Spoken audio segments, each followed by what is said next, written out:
গ্রাম বাংলার এক ভয়ানক ভূত আলিয়ার কথা তো অনেকেই শুনেছেন। এবার ভাবুন, ঝড়ের রাতে নির্জন গ্রামের পথে আপনি পড়েছেন সেই আলিয়ার পাল্লায়। কি করবেন তখন? কিভাবে বাঁচা যায় এই আলিয়ার থেকে? আদৌ কি বাঁচা যায়? জানতে হলে অবশ্যই শুনতে হবে আজকের গল্পটি। নমস্কার, আমি অনিরুদ্ধ, আর আমার সঙ্গে রয়েছে চিনজিৎ। হরেক রকম গল্প 2.0-তে আপনাদের স্বাগত। ও হ্যাঁ, গল্পের শেষ অবধি শুনতে ভুলবেন না কিন্তু, কারণ আগের গল্পের আপনাদের করা দারুণ দারুণ কমেন্টগুলো পড়ে শোনাবো আপনাদের। কে বলতে পারে তার মধ্যে থাকতে পারে আপনার কমেন্টটিও।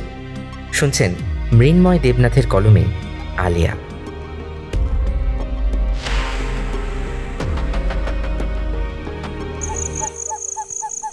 আলোটা একবার খানিক ওপরে উঠছে, পরক্ষণেই নেমে আসছে আবার। মৃদু মৃদু দুলছেও যেন, ছন্দবদ্ধ তার গতি, স্থির তার ঔজ্জ্বল্য। আচ্ছা, আলোটাও কি এগোচ্ছে? নইলে নইলে এতক্ষণ ধরে হেঁটেও কিছুতেই ওটার কাছে পৌঁছতে পারছি না কেন? লোকটা যে বলল 7 কিলোমিটারের মতন গেলেই জলাটা পড়বে। এত দূর থেকেও কি দেখা যায় ওই আলেয়ার আলো? লণ্ঠনটা খানিক উঁচু করে ধরলাম। চতুর্দিকে কালি ল্যাপা অন্ধকার। আলো বলতে এক আমার হাতে লণ্ঠন, আর বহু দূরের সেই জলজলে আলেয়া। আমাদের সবসময় সত্যিটা শেখানো হয় না, জানেন। সবাই বলে এই মার্স ফার্স নাকি একটা গ্যাসের জন্য যেন আলেয়া তৈরি হয়, কিন্তু আদেও কি তাই? এখানকার লোকেদের বিশ্বাস কিন্তু সম্পূর্ণ আলাদা। হতে পারে অন্ধবিশ্বাস, তবুও নিজের চোখে দেখে জিনিসটাকে মার্স গ্যাসের আলো বলে তো মনে হচ্ছে না। হে আলো হলদেটে। একবার থমকে দাঁড়ালাম আমি। দূরের আলোটাও যেন দাঁড়ালো। চতুর্দিকে কোথাও কোনো জনপ্রাণী নেই, তবুও কেন জানি না আমার বারবার মনে হচ্ছে কেউ বা কারা যেন রয়েছে আমার পেছনে। তারাও ঠিক ওই সরু রাস্তাটা ধরেই হাঁটছে, নিঃশব্দে, নির্জনে, ঠিক ঠিক আমার মতো। কেউ কি তবে অনুসরণ করছে আমায়? কিন্তু তা কেন হবে? একটুক্ষণ কান পেতে রইলাম। কারোর পায়ের শব্দ তো দূর, পেছনে ফিরে চাইলাম না। লোকটা বারণ করেছিল বারবার। লণ্ঠনখানা তুলে ধরে হাত ঘড়িতে সময় দেখলাম, রাত 9:45। আর কত দূর হাঁটতে হবে কে জানে। এতকাল তো স্রেফ শুনেই এলাম, আজ প্রথম আক্ষরিকভাবে উপলব্ধি করছি আলেয়ার পেছনে ছোটা ঠিক কাকে বলে। একটুও যে গা ছমছম করছে না তা নয়, কিন্তু তাই বলে অপূর্ব যেরকমটা বলেছিল সেই রকম ভয়ের কিছুই নেই। একটু বেশি বেশি বলাটাই ওর স্বভাব। দেখো ভাইয়া, যাচ্ছ যাও, কিন্তু ভয় টয় পেয়ে যদি অসুস্থ হয়ে পড়ো তখন কিন্তু বাপু আমায় বলতে পারবে না। ঠোঁটের ফাঁকে মুচকি হেসেছিল অপূর্ব। আত্মীয় বন্ধু মহলে অনেকেই আড়ালে আবডালে আমায় ভীতু বলে। আমি জানি, আমার কানে আসে সেসব, কিন্তু তেমন গা করি না। আমি আগাগোড়া সহজ সরল গোছের মানুষ। যেচে জটিলতা আমদানি করা আমার রোচে না। কিন্তু রোজ রোজ খুড়তুতো ভাই অপূর্ব টিটকিরিতে উত্তক্ত হয়ে সেদিন একরকম বলেই ফেললাম, এই তুমি আমায় কি মনে করো বলো তো? কি আর মনে করব, একদম নিখাদ ভিতর ডিম। তাই? তা কি জন্য তোমার এরকম ধারণা শুনি? সে কি, রাতে ভূতের ভয়ে তুমি নাকি ঘরের বাইরে অবধি বেরো না? হ্যাঁ, সত্যি নাকি? ভয়ানক রাগ হলো আমার। কোন ছোটবেলায় মা একবার গল্পের ছলে বলেছিল এইসব কথা, এখনো ওর সেটাই শোনানো চাই। তুমি কোনোদিন দেখেছো আমায় ভয় পেতে? অপূর্ব ফিচেল একটা হাসি হেসে দাড়িতে হাত বুলোতে বুলোতে বলল, তা দেখিনি বটে, তবে আমি জানি। ভুল জানো তুমি। বটে? নিজেকে সাহসী বলছো তাহলে? অবশ্যই। তা পরীক্ষা করে দেখা যাক, কি বলো? মিটিমিটি হাসতে লাগলো অপূর্ব। ওর এই ভঙ্গি আমার চেনা, নিশ্চয়ই মনে মনে কোনো ফন্দি আঁটছে। তা যাবে নাকি আজ রাতে একবার শেওড়াডাঙ্গার জলায়? বেশ তো, এ আর এমন কি?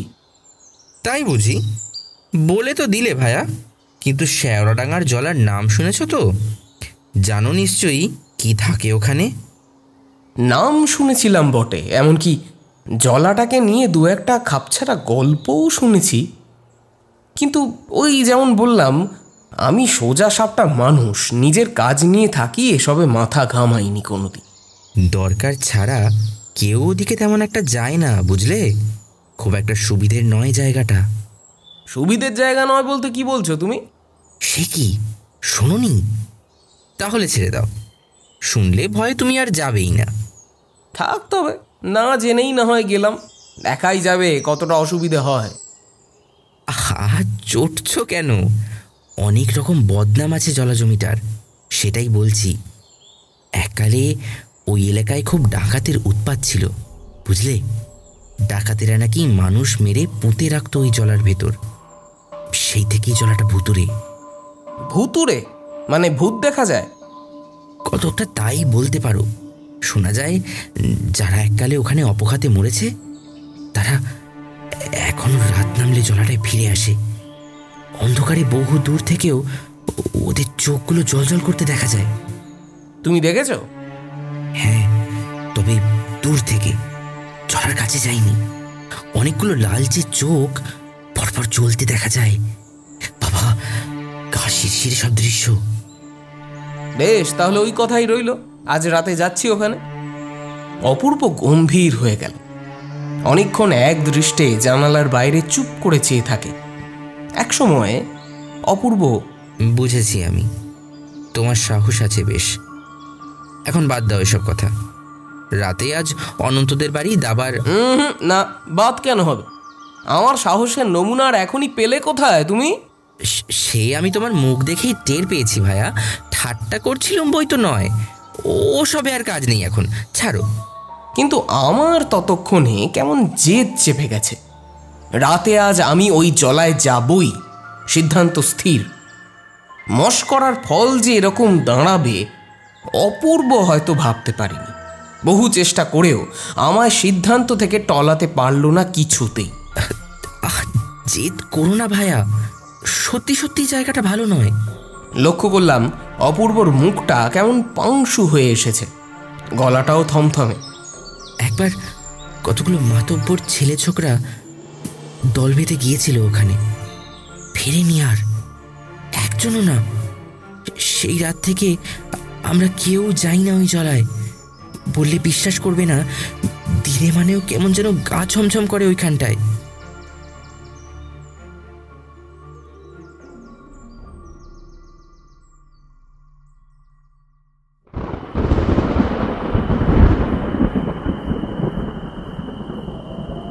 অপূর্বর বারণ শুনিনি আমি। দুঃসাহসী না হলেও ভীতু যে আমি নই এ কথা প্রমাণ করার এর চেয়ে ভালো সুযোগ আর কোথায়। গ্রাম ছাড়িয়ে শেওড়াডাঙ্গার মাঠের পথে আমরা যখন এসে পৌঁছলাম তখন রাত প্রায় 8টা। জনশূন্য হয়ে এসেছে পথঘাট। হঠাৎ হঠাৎ আকাশ ফালা ফালা করে বিদ্যুৎ ঝলসে উঠছে।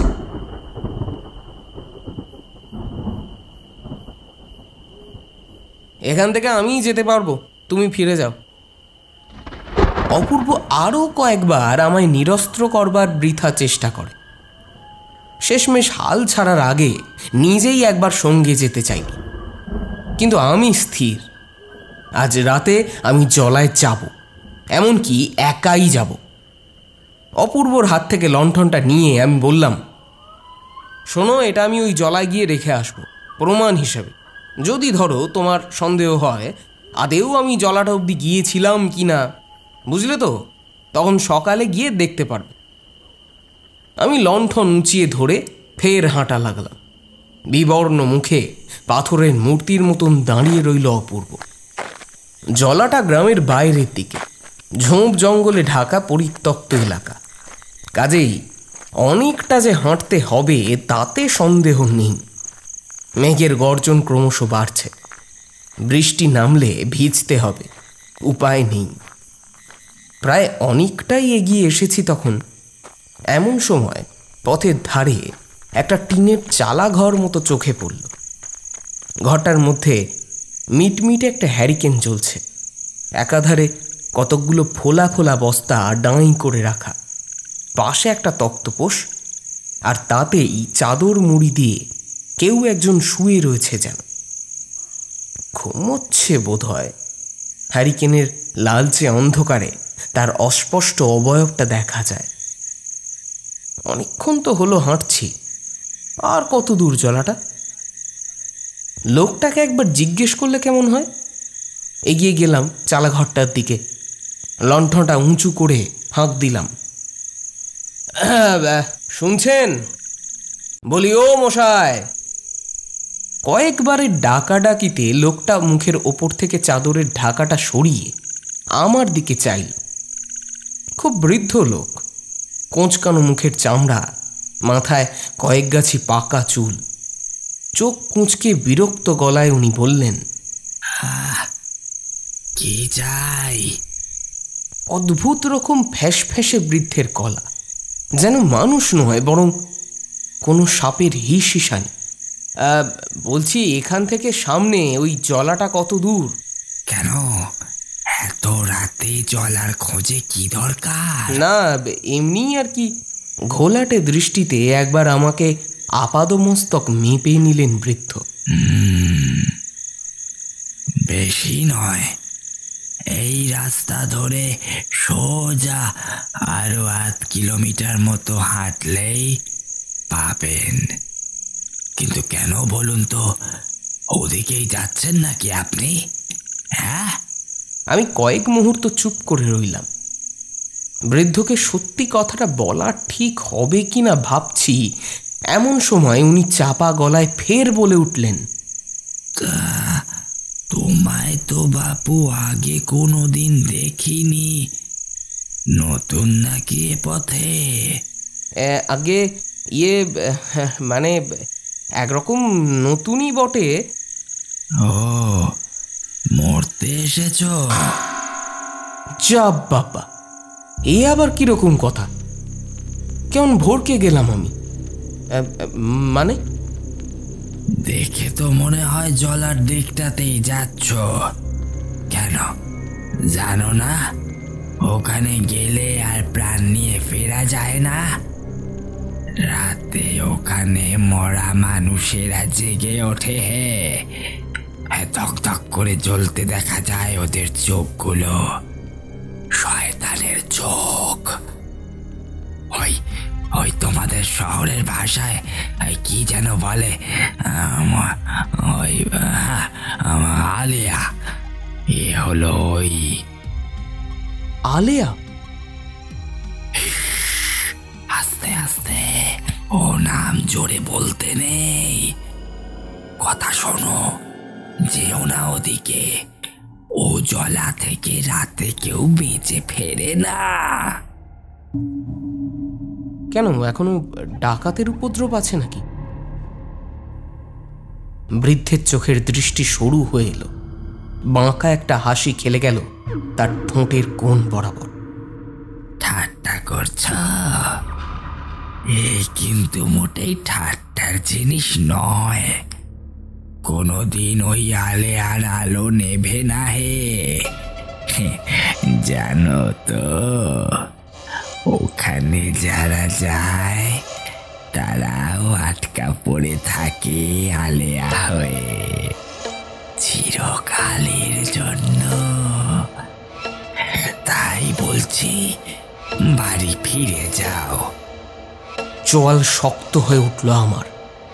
বাড়ি ফিরে যাব বলে তো আসিনি। আমি আর কথা না বাড়িয়ে চলেই আসতে যাচ্ছিলাম, হঠাৎ কি মনে হতে ফিরে দাঁড়ালাম।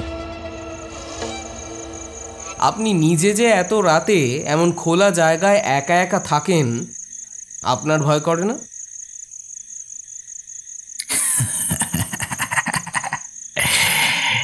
ভয় পাওয়া আমার চলে না হে, কাজে ভয় পেতে নেই। পথ বাতলে দেওয়াই যে আমার কাজ। পথ বাতলে দেওয়া? কাকে? বৃদ্ধ সন্তর্পণে একবার চারিদিকে চাইলেন, তারপর খুব নিচু গলায় প্রায় ফিসফিসিয়ে বললেন, যারা ওই এক সময় জলায় মরেছে বললাম না, তারা তো এইখানেই ঘুরে বেড়ায়। কখনো জলার দিকে যায়, কখনো বা ওই মাঠের দিকে। আলেয়া তো আর কিছুই নয়, ওদেরই চোখ। গম্ভীর মুখে বৃদ্ধের কথাগুলো শুনছিলাম আমি। আপনারা হয়তো ভাবছেন কি ভীষণ গেঁয়ো কুসংস্কারাচ্ছন্ন লোক আমি। কেবল শুনছিই না, চোখ বুঝি বিশ্বাসও করছি। তাহলে তা নয়, লোকটার কথাগুলো অদ্ভুত, নিছক কৌতূহল বশেই শুনছি। ওদের শরীর দেখা যায় না, দেখা যায় শুধু চোখ দুটো। নতুন নতুন লোক খুঁজে ওরা, আর বাগে পেলেই ব্যাস। শুনলে অবাক হবে, প্রায় ওরা এখানেও এসে পড়ে। বয়স আমার হয়েছে ঠিকই, কিন্তু গলা চিনতে আমি ভুল করি না। এসে ঘ্যাস ঘ্যাসে গলায় ওরা পথ শুধোয় আমায়। প্রতিবারই চাদরের আড়াল থেকে আমি বলি, কি চাই? চোখ বুঝেও যেন টের পাই, টকটকে লাল দুটো চোখ স্থির হয়ে রয়েছে আমার দিকে, আর বলছে, মুক্তি মুক্তি চাই। তোমায়ও তো প্রথমটা তাই ভেবেছিলাম, পরে গলা শুনে বুঝলুম। আমি অবাক হয়ে বৃদ্ধের দিকে চেয়ে রইলাম। ব্যাপারটা কিছুতেই স্পষ্ট বুঝে উঠতে পারছি না। প্রথমে অপূর্ব, তারপরেই লোকটা। এত আজগুবি গল্প হয় একটা জলা জমিকে নিয়ে? আশ্চর্য! এতক্ষণ একরকম জেদ করেই যাচ্ছিলাম, কিন্তু এবার আমার বাড়াবাড়ি রকমের কৌতূহল হতে লাগলো জলাটাকে নিয়ে। কি বিশ্বাস হলো না তো? ভয়ানক থমথমে ঠান্ডা হয়ে এসেছে বৃদ্ধের গলা। আমার চোখে মুখে বিস্ময়ের সাথে হয়তো অবিশ্বাসও ফুটে উঠে থাকবে। কে জানে, নহিলে বৃদ্ধ হঠাৎ এ কথা বলবেন কেন? বারণ যখন শুনবেই না, হ্যাঁ যাও, তখন যাও। সামনের বাঁক ঘুরলেই এই জলাটা দেখা যাবে। যাও না, যাও যাও যাও যাও যাও, গেলেই দেখতে পাবে কি আছে আর কি নেই ওই জলায়। তবে হ্যাঁ, আর যাই করো, বাঁক ঘোরার পর যতক্ষণ না জলায় পৌঁছচ্ছ, ততক্ষণ অবধি পেছনে তাকিও না যেন, একদম ভুলেও নয়। কেন? কি হবে? আলেয়ার দিক থেকে চোখ সরাতে নেই যে। মানে? ওই মোড়টা ঘুরলেই ঘন অন্ধকারের মধ্যে ধকধকে আলোর শিখাগুলো দেখতে পাবে। ওদের দিকে চোখ স্থির রেখে এগোতে হবে তোমায়। একবার চোখ সরিয়ে পেছনে চাইলেই। কথাটা শেষ না করেই থেমে গেলেন বৃদ্ধ। ছাইয়ের মতন সাদা দেখাচ্ছে লোকটার মুখ। কথাগুলো বলতে যেন তিনি ভয় পাচ্ছেন। কি হলো? থেমে গেলেন যে? কিছু না, যাও তো হে, যেদিকে যেতে ইচ্ছে করে যাও। তোমাদের বাপু সাবধান করাটাই উচিত নয়। হাজার প্রশ্ন, এই কৌতূহল কিছু বিরক্ত গলায় এইসব বিড়বিড় করতে করতে বৃদ্ধ আবার চাদরে মুখ ঠেকে তক্তপোষে গা এলিয়ে দিলেন। আমি আর ওখানে দাঁড়িয়ে সময় নষ্ট করিনি। রাত বাড়ছে, সঙ্গে বাড়ছে মেঘের ডাক। অন্ধকার পথটা চমকে চমকে উঠছে বিদ্যুতের আলোয়। বৃদ্ধের কথা ভুল ছিল না। মোড় ঘুরতেই ক্ষীণ আলোর শিখাটা চোখে পড়েছিল আমার। প্রথমটা জোনাকির মতো ছোট্ট অথচ উজ্জ্বল। এখন অবশ্য আলোর বিন্দুটা অনেকটাই স্পষ্ট হয়ে উঠেছে। একটা পানা পচা মোটকা গন্ধ নাকে লাগছে। হয়তো খুব কাছাকাছি চলে এসেছি জলাটা। আর একটু এগোতেই একটা ব্যাপার উপলব্ধি করলাম। আলোটা এখন আমার সঙ্গে সঙ্গে এগোচ্ছে না, পথের ধারে একটা জায়গায় স্থির হয়ে রয়েছে। আমি হাঁটার গতি বাড়ালাম। বৃদ্ধ যে বলল আলেয়ার আলো আসলে সেই মরা মানুষের জলজলে চোখ, কিন্তু চোখ হলে কি পাশাপাশি দুটো আলোর বিন্দু থাকার কথা নয়? অথচ আমি এতক্ষণ ধরে একটাই আলো দেখতে পাচ্ছি। কে জানে কেন? আরেকটা ব্যাপার টের পেতে এবার আমার বেশ অবাক লাগল। আলোটা এতক্ষণ একটা নির্দিষ্ট ছন্দে দুলছিল, কখনো ওপরে কখনো নিচে, কখনো বা একটু সামনের দিকে, আবার কখনো একটু পেছনে। কিন্তু আচমকাই এবার আলোটা মাটির খুব কাছে নেমে এসে স্থির হয়ে গেছে একেবারে। রহস্যময় সেই আলোকবিন্দুখানা কি তবে এতক্ষণ আমায় হাতছানি দিয়ে ডাকছিল? এখন আমি কাছে চলে এসেছি বলে থেমে গেল? অদ্ভুত, ভীষণ অদ্ভুত। গাছের পাতায় শব্দ তুলে ঠান্ডা একটা গা শিরশিরে হাওয়া বইছে।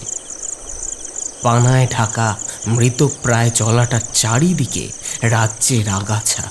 এখন শুকিয়ে অর্ধেক হয়ে এলেও এককালে জলাটা যে বেশ বড় ছিল তা বোঝা যায় দুর্ভেদ্য অন্ধকারের আস্তরণ জায়গাটায়।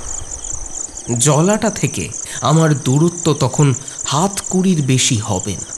হঠাৎ কি হলো কে জানে, জলার ওপর জ্বলতে থাকা আলোটা, বলা ভালো আলেয়ার আলোটা, দপ করে নিভে গেল। আচমকা! আলেয়ার আলো কোনোদিন এভাবে নিভে যায় নাকি? মনে হলো যেন একটা মোমবাতি কেউ হাতের ছাপটায় নিভিয়ে দিল এক নিমেষে। স্তব্ধ হয়ে দাঁড়িয়ে পড়লাম আমি। বুকের ভেতরটা উত্তেজনায় কেমন ধুকপুক করছে। আমার হাতে ধরা লণ্ঠনের ক্ষীণ আলোয় জলাটা অস্পষ্ট হলেও দেখা যায় বেশ। শয়তান কিংবা শয়তানের চোখ এসব তো বহু দূরের কথা। চারপাশে কোথাও একটা আলোর চিহ্ন অবধি আর নেই। তবু নিশ্চিন্ত হতে পারলাম না। সভয়ে চেয়ে দেখলাম জলার অন্ধকার কালো জলে স্পন্দন উঠেছে। মৃদু নয়, বেশ ভারী তরঙ্গ। জলার গভীরে পাঁকের ভেতর কিছু একটা যেন হাঁচড় পাঁচড় করে উঠে আসতে চাইছে। কিন্তু কি সেটা? তাছাড়া এই পরিত্যক্ত জলার মধ্যে কি এমন থাকবে? কালো জল উত্তাল হয়ে এসে ভিজিয়ে দিচ্ছে পাড়ের আগাছাগুলোকে। আমার কেমন স্থির বিশ্বাস জন্মালো, আলেয়া হোক বা না হোক, কিছু একটা তো রয়েছে এখানে, নির্ঘাত রয়েছে।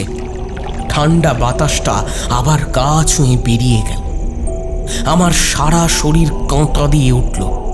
এগিয়ে গিয়ে দেখব ঠিক কি আছে জলায়। হতেই তো পারে এ জিনিস কিছুই নয়, আমি মিছিমিছি ভয় পাচ্ছি। হতে পারে না। পায়ে পায়ে এগিয়ে গেলাম জলাটার দিকে। কয়েকদিনের বর্ষায় জল বেড়েছে খানিক। মুহূর্ত কয়েক আগেই জলের মধ্যে যে তোলপাড় উঠেছিল, এখন সেটা কমে এসেছে ঠিকই, কিন্তু প্রভাব হিসেবে এখনো কতকগুলো ধীর তরঙ্গ পাড়ে এসে ধাক্কা খাচ্ছে। আমি ব্যাপারটা আরেকটু ভালো করে দেখব বলে লণ্ঠনটা মাটিতে নামিয়ে রেখে জলার কাছটায় উবু হয়ে বসলাম। নিকষ কালো জলের দিকে চেয়ে থাকতে থাকতে হঠাৎ একটা জিনিসের চোখ আটকে গেল আমার। কুঁচকে গেল ভ্রুজোড়া। জলাটার ঠিক মাঝ বরাবর কিছু একটা ভাসছে যেন। চোখ শুরু করে জিনিসটার দিকে ভালো করে নজর করতেই আমার বুকের ভেতরটা ছ্যাঁত করে উঠল। একটা লণ্ঠন। হ্যাঁ হ্যাঁ, ঠিক তাই, চোখের ভুল নয়, চোখের ভুল নয়। একটা লণ্ঠন ভাসছে জলার মাঝামাঝি। অপূর্বর কাছ থেকে যে লণ্ঠনখানা আমি নিয়ে এসেছি হুবহু সেই রকম। পরিত্যক্ত এই জলার মধ্যে লণ্ঠন এলো কোত্থেকে?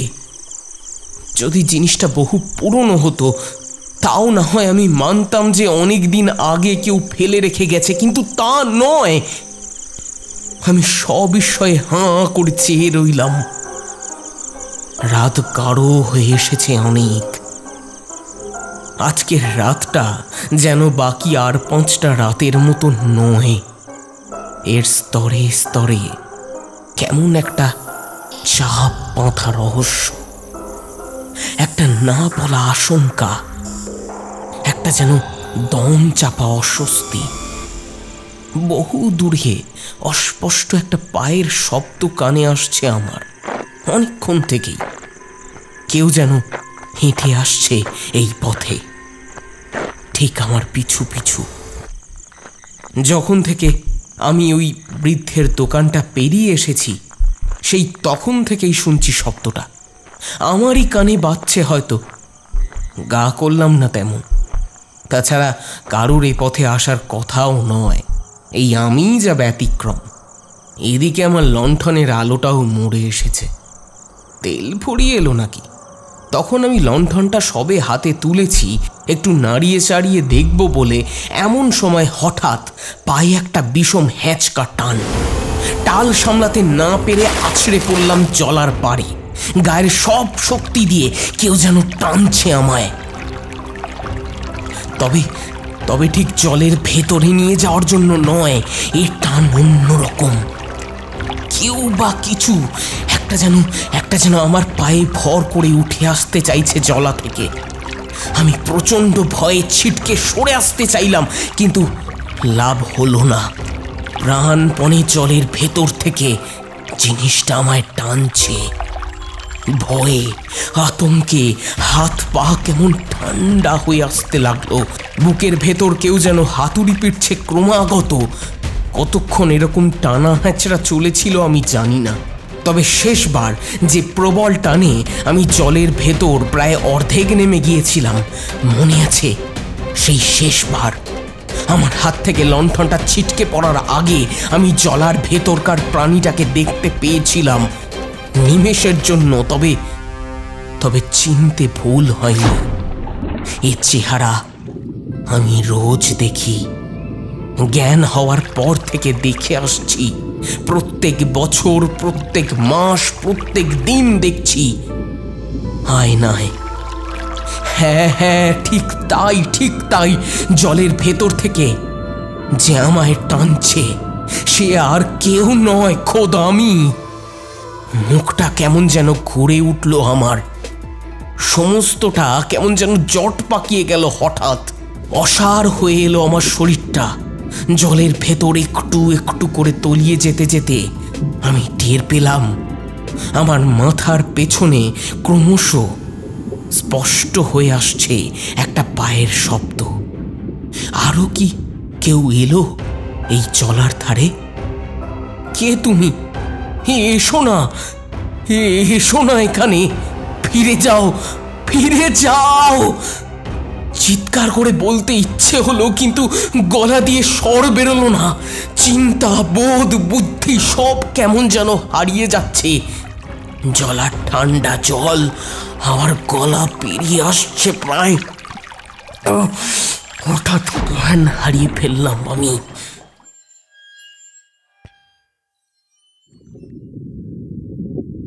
কতক্ষণ অজ্ঞান হয়ে জলার ভেতর ডুবেছিলাম বলতে পারি না। চোখ খুলতেই টের পেলাম দলা দলা অন্ধকার পাঁক জড়িয়ে ফেলেছে আমায়। শ্বাস বন্ধ হয়ে আসছে। আমায় পালাতে হবে, বাঁচতে হবে, যেভাবেই হোক। প্রাণপণে পা ছুঁড়ে আবার ভেসে উঠতে চাইলাম। মনে পড়ল খুব ছোটবেলায় সাঁতার শিখতে গিয়ে এরকম ডুবে গিয়েছিলাম একবার। কিছু একটাতে হাত ঠেকলো, সেটাকেই ভর করে উঠতে চাইলাম। মাথাটা পলকের জন্য বের করতে পেরেছিলাম জল থেকে। আর ওই ভগ্ন মুহূর্তের জন্য যা দেখলাম তাতে বুকের রক্ত জল হয়ে গেল আমার। চোখচোরা ভয়ে, বিস্ময়ে, আতঙ্কে কোটর ফেটে বেরিয়ে আসতে চাইল। কি দেখলাম জানেন? দেখলাম জলাটার পাড়ে এসে দাঁড়িয়েছে, না দাঁড়িয়েছে নয়, দাঁড়িয়েছি। হ্যাঁ হ্যাঁ হ্যাঁ, দাঁড়িয়েছি আরেকটা আমি। খানিক আগে যেভাবে জলের ভেতর থেকে কেউ পা টেনে ধরেছিল, আমিও ঠিক সেইভাবেই খামচে ধরে রয়েছি তার পা। পাশেই জলার মধ্যে আধডোবা হয়ে ভাসছে লণ্ঠনটা। হায় ঈশ্বর, কি হচ্ছে এই সব? তার মানে আমি নিজেই আমাকে, এই জন্যই কি ওই বৃদ্ধ তখনও আমার পেছন ফিরতে বারণ করেছিল? এই জন্যই কি আমি নিজেকেই আবার দেখে ফেলবো বলে? আর ভাবতে পারলাম না। অবরুদ্ধ হয়ে আবারও জ্ঞান হারালাম।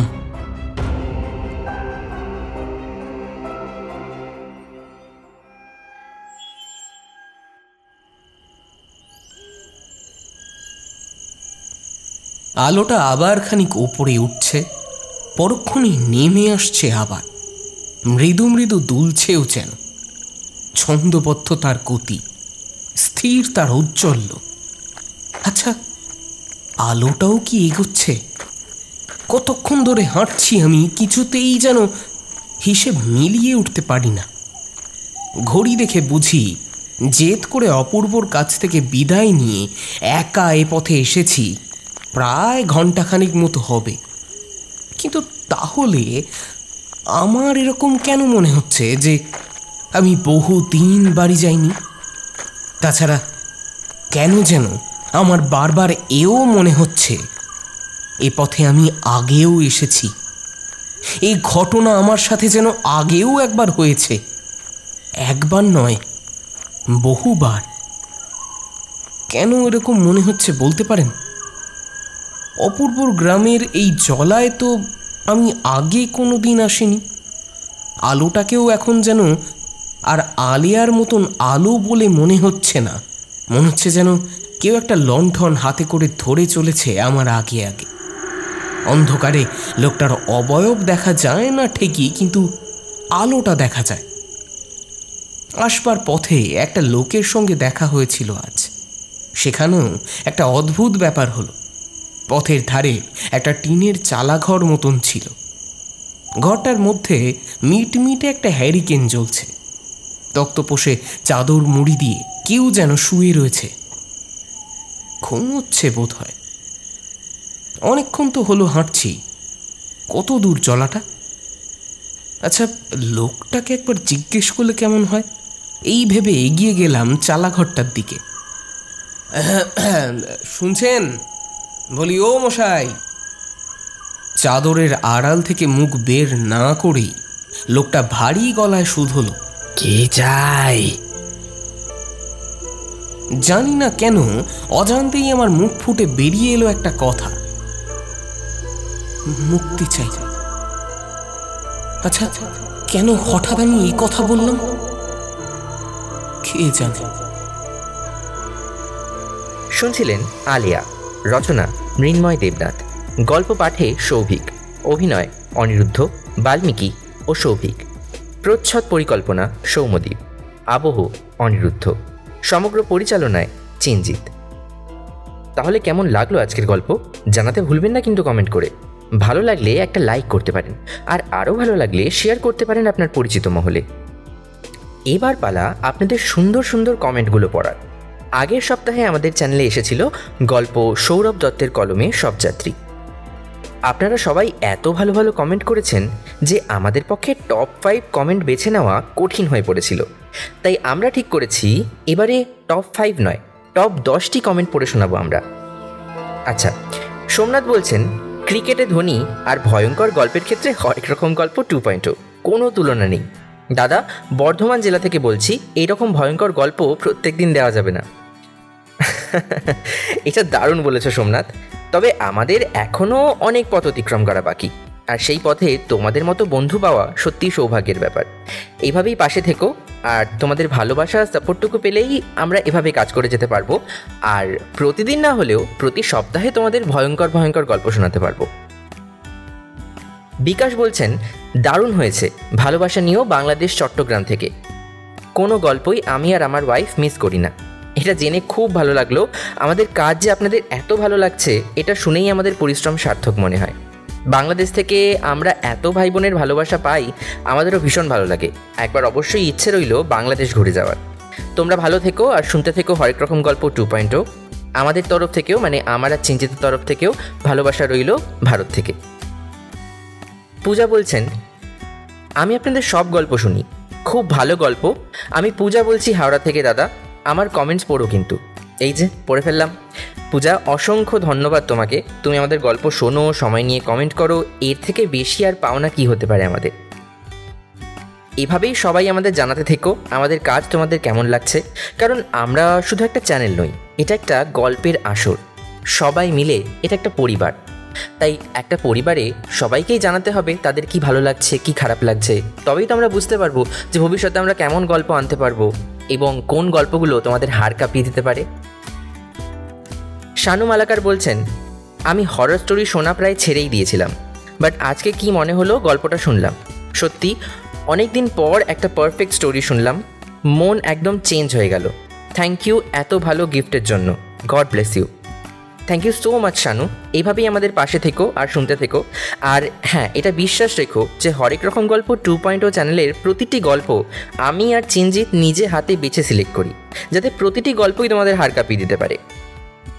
তাই এরপর থেকে হরেক রকম গল্প 2.0 ভূতের গল্প মিস করো না কিন্তু। এটা হরেক রকম গল্পের গ্যারেন্টি যে প্রত্যেকটা গল্পই তোমার ভালো লাগবে। আচ্ছা, আমরা যে শুধু ভালো ভালো কমেন্ট পড়বো তা কিন্তু নয়। আমাদের কাজে যদি আপনাদের কিছু খারাপ লেগে থাকে সেটা নিয়েও আমরা আলোচনা করব। যেমন সাতমা বলছেন, এটা পুরনো গল্প, আগেও শুনেছি, নতুন গল্প বলেন। হ্যাঁ, আপনি ঠিকই বলেছেন, এটা পুরনো গল্প। আপনারা অনেকেই হয়তো জানেন না বা জানেন, আমাদের হরেক রকম গল্প 2.0 চ্যানেলের আগে হরেক রকম গল্প বলেও একটি চ্যানেল ছিল, যেখানে অনেক ভালো ভালো গল্প আমরা শুনিয়েছি। সেখানে প্রায় 21,000 পরিবার ছিল আমাদের। কিন্তু ইউটিউবের কিছু টেকনিক্যাল সমস্যার জন্য সেইখানে আমরা আর গল্প আনতে পারিনি। যদিও ভবিষ্যতে সেখানে আমরা কিছু অ্যানিমেশন গল্প আনতে চলেছি, এবং খুব তাড়াতাড়ি নিবারণ ওঝার একটি অ্যানিমেশন গল্প আসতে চলেছে হরেক রকম গল্প অ্যানিমেশন চ্যানেলে। লিঙ্ক দেওয়া থাকবে ডেসক্রিপশনে, সেখানে গিয়ে ঘুরে আসতে ভুলো না। আর সাবস্ক্রাইব করে রেখো যাতে নোটিফিকেশনটা চলে আসে তোমাদের কাছে, কারণ এইবার তোমাদের প্রিয় নিবারণ ওঝাকে তোমরা চোখের সামনে দেখতে পাবে, আর সেই তোমাদের সাথে কথা বলবে। হরেক রকম গল্পের অ্যানিমেশনের একটা টাইটেল সংও কিন্তু চলে এসেছে, তাই সেটাও দেখতে ভুলো না। আর সেই চ্যানেলে যেই অডিও স্টোরিগুলো ছিল সেগুলো আমাদের সরিয়ে ফেলতে হয়েছে ইউটিউবের টেকনিক্যাল সমস্যার কারণে। তো সেই গল্পগুলোকে কিন্তু আমরা নিজে হাতে পরিবর্তন করে, তার বিষয়বস্তু, তার ভয়েস আর্টিস্ট, তার পোস্টার, সমস্ত কিছু পরিবর্তন করে নতুন রূপে আমরা শোনাচ্ছি। কারণ সেখানে হয়তো কিছু গল্প অনেকে শোনেননি, এখানে তারা শুনতে পাবেন, এবং আগেও যারা শুনেছেন তারাও গল্পটাকে নতুন রূপে পাবেন। তো আশা করি আমরা এই কনফিউশনটা ক্লিয়ার করতে পারলাম। জয় বলছেন, খুব ভালো গল্প, may God bless you all. হরেক রকম গল্প জিন্দাবাদ, অনিরুদ্ধ এবং চিনজিৎ জিন্দাবাদ, রাইটার সৌরভ দত্ত জিন্দাবাদ। Thank you, love love love love, এবং অনেক emoji. Thank you so much Joy. এখানে আর কি বলবো আমি সত্যিই বুঝতে পারছি না। জয়ের জয়ধ্বনির জন্যও জিন্দাবাদ। আর হ্যাঁ, হরেক রকম গল্প জিন্দাবাদ। হরেক রকম গল্পের এরকম বিশ্বস্ত বন্ধুদের জন্যও জিন্দাবাদ, কারণ তোমরা না থাকলে আমাদের কাজ সার্থক নয়। তোমরা শুনছো বলেই আমরা পরিশ্রম করে যেতে পারছি। তুহিনা বলছেন, গল্পগুলো খুবই ভয়ঙ্কর, আর ভূতের গল্প শুনতে খুব ভালো লাগে, আর সব থেকে বেশি মজা আসে ভয় বাথরুমে যেতে। ভূতের গল্পের তো এটাই মজা, কারণ ভয় পেতে মানুষের ভালো লাগে। Thank you Tuhina. এই গল্পটা যখন আমরাও পড়েছি বা স্ক্রিপ্ট করেছি, আমাদেরও একই অবস্থা হয়েছিল। আর আরও একটা কথা, এই গল্পটা কিন্তু সত্যি ঘটনার উপর বেস করেই লেখা হয়েছে। নবদ্বীপে সত্যিই এমন একটা অ্যাক্সিডেন্ট হয়েছিল, তাই ভয় পাওয়া তো অবশ্যই স্বাভাবিক। মৃণালিনী ভট্টাচার্য বলছেন, সব যাত্রী খুবই বেদনাদায়ক গল্প। অবশ্যই এমন একটা দুর্ঘটনা যেন আর কোনোদিন না হয়, ভগবানের কাছে এই প্রার্থনাই করি। আর ধন্যবাদ মৃণালিনী কমেন্ট করার জন্য, তোমার মনের এক্সপ্রেশন আমাদের জানানোর জন্য। এইভাবেই জানিয়ে যেও, এইভাবেই আমাদের পাশে থেকো। সাবস্ক্রাইব করো, শেয়ার করো, বন্ধুদেরকে পৌঁছে দিও যদি আমাদের কাজ তোমাদের সত্যিই ভালো লাগে। আর হ্যাঁ, খারাপ লাগলে সেটাও জানাতে ভুলো না কিন্তু, কারণ তাতেও আমরা বুঝতে পারবো যে আমাদের কোন কাজটা ঠিক হচ্ছে না এবং আমরা কিভাবে তোমাদের এন্টারটেইন করতে পারবো। জয়জিৎ বলছেন, খুব ভালো লেগেছে। Thank you Joyjit. আজিবুল মোল্লা বলছেন, দাদা আমি আজিবুল বলছি, আমার জীবনে ঘটে যাওয়া বাস্তব ঘটনা বলতে চাই, কন্ট্যাক্ট নাম্বার হবে? আজিবুল, আমাদের আরেকটি চ্যানেল আছে ফিয়ার ফেদার বলে, তোমরা অনেকেই হয়তো জানো, অনেকে জানো না। তো ফিয়ার ফেদারে আমরা ভবিষ্যতে কিছু সত্যি ঘটনা আনার কথা ভাবছি। তো তুমি ফিয়ার ফেদারের মেল আইডি, যেটা হলো fearfeatherofficial@gmail.com, আমি স্পেল করে দিচ্ছি, FEAR fear FEATHER feather official OFFICIAL@gmail.com, এখানে মেল করে দিতে পারো। আমরা অবশ্যই সেটা পড়ে নেব এবং তোমাকে আমাদের মতামত জানাবো। অঞ্জলি বলছেন, উফ কি দারুণ। ধন্যবাদ অঞ্জলি, কমেন্ট করে আপনার মতামত জানানোর জন্য। এভাবেই পাশে থাকবেন, সাবস্ক্রাইব করবেন। সবাইকে একই কথা বলবো, কারণ আপনাদের সাবস্ক্রিপশনটা আমাদের ভীষণ ইম্পর্ট্যান্ট। আপনাদের তার জন্য কোনো সমস্যা হবে না, কিন্তু আমাদের সেটা অনেক বড় সাপোর্ট হবে। তাহলে আজকের মতো এটুকুই থাক। আপনাদের সবার কমেন্টের জন্য অসংখ্য ধন্যবাদ। আশা করি আমাদের এই গল্পেও আপনাদের সাথে কমেন্টে অনেক কথা হবে, আর পরের গল্পে আমরা আবার পড়বো টপ 10টি কমেন্ট। আর হ্যাঁ, লাইক শেয়ার সাবস্ক্রাইব করতে ভুলবেন না কিন্তু। তাহলে সকলে মিলে 2000টা লাইক আর 100টা কমেন্টের টার্গেট রাখা যাক। কি সবাই পাশে থাকবেন তো? থাকতেই হবে কিন্তু। আচ্ছা, তবে আজকের মতো বিদায়, কথা হচ্ছে পরের গল্পে। ততক্ষণ ভালো থাকবেন, সুস্থ থাকবেন আর শুনতে থাকবেন হরেক রকম গল্প 2.0।